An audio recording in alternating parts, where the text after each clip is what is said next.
One thing that you have to be extremely careful of when printing in Excel is how many pieces of paper you're going to use. One thing that Excel does not come with is predefined paper size. It's a massive spreadsheet. It in fact has 17,179,869,184 cells.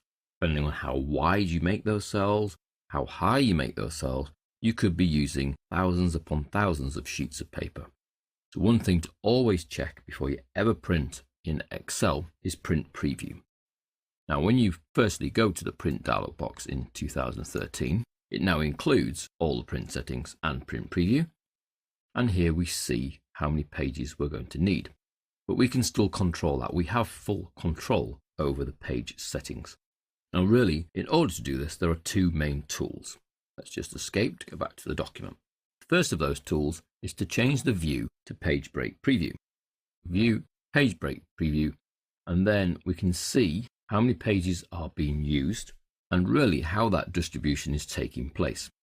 So although there are 12 pages in use, 12th, 11th and 10th page over here are not that well used because they only have 3 columns in them. And in fact, 2 of the columns have no data. So we could do a little bit about that. So that's the first of your tools. In Page Break Preview, you can actually move the page breaks.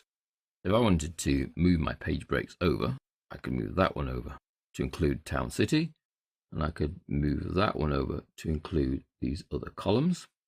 And then you see we now have, that's page 1, that's page 2, and between 1 and 2 and 3 and 4, there's not much data going on there. So I could actually drag that down to the bottom. And we're now forcing the data to fit onto 2 sheets of paper. Now on the screen that doesn't look too bad, but if we go back to Print, Preview, we see that that's quite squashed up. It fits, but it is a bit squishy. It might not be that legible because we've had to squash that much data, which was 12 sheets, down into 2 sheets, but it is achievable. So that's Escape. So that's Page Break Preview, first of the useful tools. The other, which is extremely useful, if I return back to normal, and notice that in normal, you can't tell that you're squashing this lot into 2 pages. It's just an area that you're now working with. But back in normal, we can make use of the print area. Now, the print area is vitally important. If someone comes to your spreadsheet and is being frightfully mean, really, and scrolls down into an area that has not been used at all and makes an entry, Harry the Spider, that will now activate a wider area of your sheet. And when we go to File and Print, we see that even though we're using this massively squashed zoom, we've now gone up to 5 pages, of which 3 and 4 are empty, and then Harry the Spider is written nice and tiny on page 5. Now you can get around that problem, or you can get around a similar problem of avoiding data that you don't want by using a print area. Let's go back to the beginning and set our print area. Now to set the print area, we need to go to the Page Layout ribbon. We need to highlight the data that we would want to print. I'm actually going to miss out that end column because it has no entries, and come all the way down to the last actual person. So I'm avoiding that empty row at the bottom that sort of has a little bit of minimal data in. So that's the area I would like to print. Then go to Page Layout, Print Area, Set Print Area. And now it will only ever want to print when I go to Print, the area that we've highlighted, which is still being squashed into 2, but it's a much smaller area. I don't have the issue of Harry the Spider.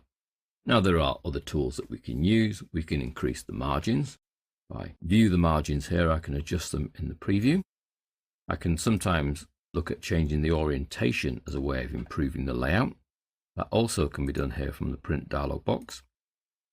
And we see that the orientation actually makes things worse. So let's go back to portrait. I can adjust the scaling from here by going into Page Setup.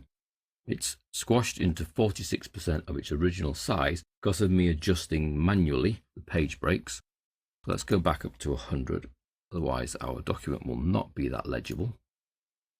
But even at 100%, we can then do a little bit of tweaking. You can see that it's just gone over. So now we're back at 100%. Let's go back to View, Page Break Preview. And let's make small adjustments rather than those big adjustments. One of the adjustments I might make now that I've gone back to normal zoom is to change back to landscape. And there we see there is 1 column missing. Now with one column, I can just drag that page break and things will then fit on less pages. Again, always into print to see the preview. Not too bad. Could perhaps have a little play to lose those extra rows there, but then it starts to get smaller and smaller. So it's getting the balance right between the size of the text and the number of pieces of paper that you want to print out. The two biggest controllers here that will help you is the print area, so that you're only printing what you tell it to print, and the page break preview, where you can manually adjust where the page breaks occur. I would be a little bit careful about going too advanced with that, as we did, because text got too small, but certainly very good for adjusting the odd column. There's two little options there for helping improve when you come to print Excel spreadsheets.